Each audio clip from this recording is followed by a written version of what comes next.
everybody. My name is Sophia, and I am a Greek person.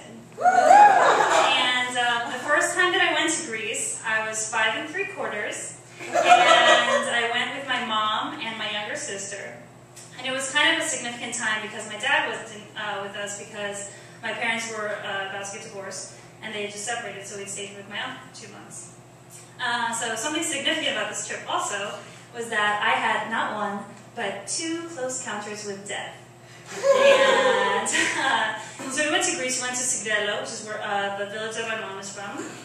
And it's kind of up in the mountains. It's in the middle of nowhere. It is the smallest village you will ever see. Like, we had no running water. We had to use an outhouse to go to the bathroom. And like our shower was outside with a freezing hose. So it was essentially going back to caveman days. So one day I'm like with my cousin Crisanti, and we're playing, we're outside, we're at some relative's house, and I was like, Crisanti, we should go climb this neighboring mountain. And she was like, sure. So we go so we go ask the adults, and Greek people don't like to supervise their children, so they're like, yeah, you know what I mean, like, you've never been here before, you barely speak the language, I think this is a great idea. So we go up, and we're like climbing, and like having fun, and like racing each other. This is probably not a mountain, it was more like a hill, whatever.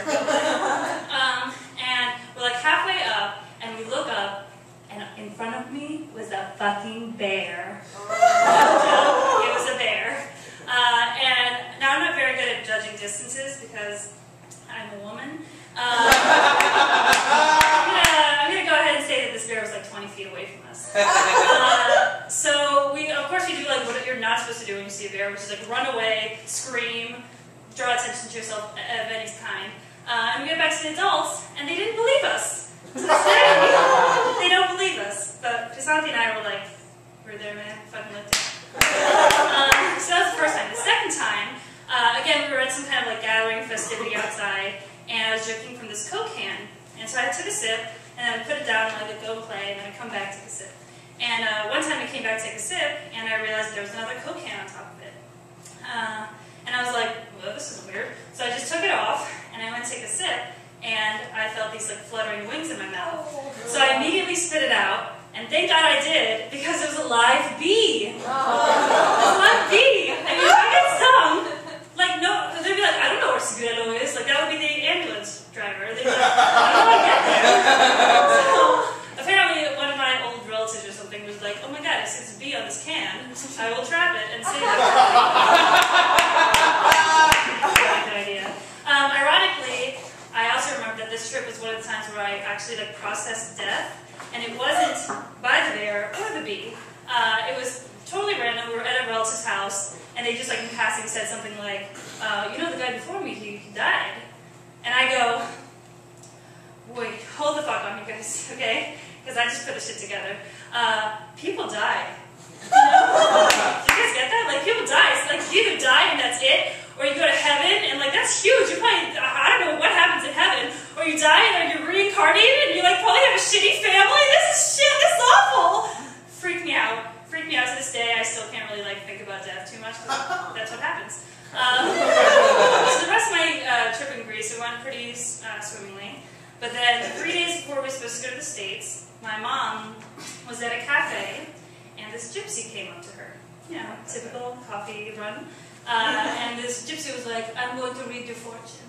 I'm going to pretend she had a fortune teller ball, but she didn't. My mom was like, whatever. So she goes, your mother, she made a promise to a saint that she never fulfilled. And this was true, because my grandma had my uncle was like almost frozen to death, and nobody knew what was wrong with him, so they were like, I don't know, give him some gold pea, I don't know. So my grandma was like, you guys know what you're doing. So she prayed to the gods, and she said, if you save my son, then I will go to this island of healing, and I will pray to the saint on my knees if you save him. And then, like, right after that happened, like, a nurse came by and was like, I don't know, you guys, why don't you put him in a blanket? That's a good idea. So she saved him. So that came through. That was the first thing the gypsy got right. And then she said, your husband, who is soon to be your ex-husband, is going to meet you at the airport with 2 gifts. And it was weird because my uncle was supposed to meet us at the airport because we've been staying with him for 2 months. But my dad was there 3 days later, and he had flowers for my mom and a gold pen for us kids. Typical gifts, you know.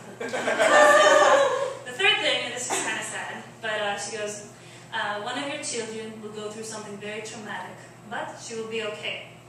And a few years ago, my sister was in an accident. She had a 5% chance of living, and she survived. And actually I have a tattoo right there about it to remind me that miracles.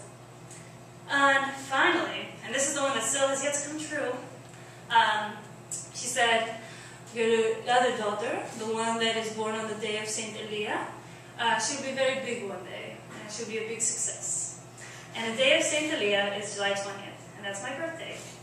So, whenever I'm feeling pretty down, or like I'm the least funny person alive, or the worst actress ever, that's just something that gives me hope.